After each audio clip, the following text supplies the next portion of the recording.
शुरू किया। डिस्कशन करने के लिए मेरे साथ मौजूद हैं दिफाई तज्जियाकार, किसी तारुफ के मोहताज नहीं है, ब्रिगेडियर रिटायर्ड बाबर अलाउद्दीन साहब। Thank you so very much sir आपके कीमती वक्त के लिए।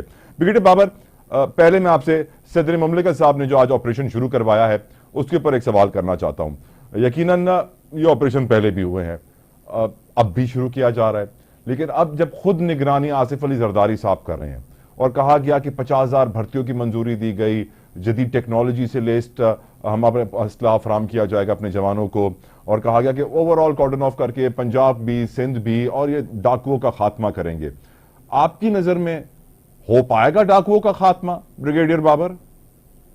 तला साहब बहुत शुक्रिया, बड़ा इंपॉर्टेंट टॉपिक है और इस पे जितनी भी डिस्कशन कीजिए कम है, लोगों को पता चलना ही है। Very kind of you. डाकुओं का खात्मा क्यों नहीं हो पाएगा? स्टेट रियासत जब डिटर्मिन हो जाए ना जी, या रियासत तहिया कर ले और तहिया ऐसे करे कि तमाम स्टेक होल्डर साथ हो और आपको ये पता हो कि जी इसको किए बगैर आपके पास कोई चारा नहीं है। और मैं अप्रिशिएट करूंगा प्रेसिडेंट आसिफ अली जरदारी को कि बीइंग अ प्रेसिडेंट उन्होंने इस इजलास की सदारत की सिंध में, और ये एक मैसेज बड़ा क्लियर मकसद था देना कि president of the country is chairing a meeting, और उसमें तमाम स्टेक होल्डर्स मौजूद है, रेंजर्स और वजीर दाखिला, ज़ाहिर है सिंध की गवर्नमेंट, सिंध के चीफ मिनिस्टर और जो लॉ इन्फोर्समेंट एजेंसीज हैं, उनको ये कहा गया कि आपको जो भी सहूलियात चाहिए, जो भी आपको वेपन्स एंड कमिटमेंट चाहिए वो आपको मिलेगी।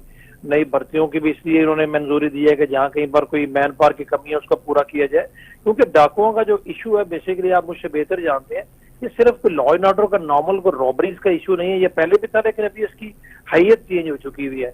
अभी चूंकि मुल्क में ओवरऑल जो टेररिज्म है, काफी हद तक ये जो डाकू है ये बहुत सारी ऐसी एक्टिविटीज में इन्वॉल्व है, ये वो 80s और 90s वाला डाकू नहीं है।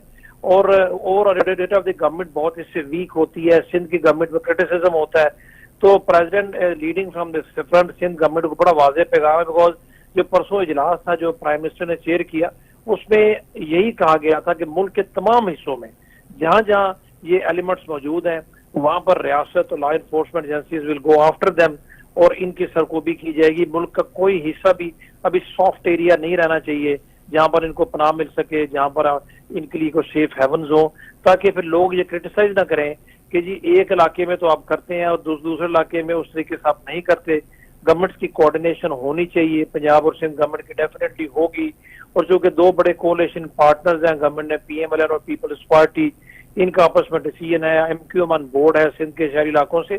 तो मुझे तो ये यकीन है इंशाल्लाह कि ये जो बात कर रही है ऑपरेशन की, उसको नाम भी ऐसा दिया गया है और ये एक फाइनल पंच होना चाहिए, क्योंकि इसके अलावा अभी कोई चारा नहीं है, इस पे कोई दो राय नहीं हो सकती। बाबर, मैं काफी हद तक आपसे एग्री करूंगा और करना चाहता हूं, लेकिन कुछ इख्तलाफ है मेरे दिल में जो आपके सामने रखता हूं। सर, आपने कहा, एक तो सर वाज़ेह हो जाता है कि जो हुआ इस वक्त, जो एक्शन हुआ है वो सदर मुमलिकत आसिफ अली जरदारी साहब की पर्सनल इंटरेस्ट की वजह से हुआ है। मेरा ये ओपिनियन है, यू कैन डिसएग्री और करेक्ट मी।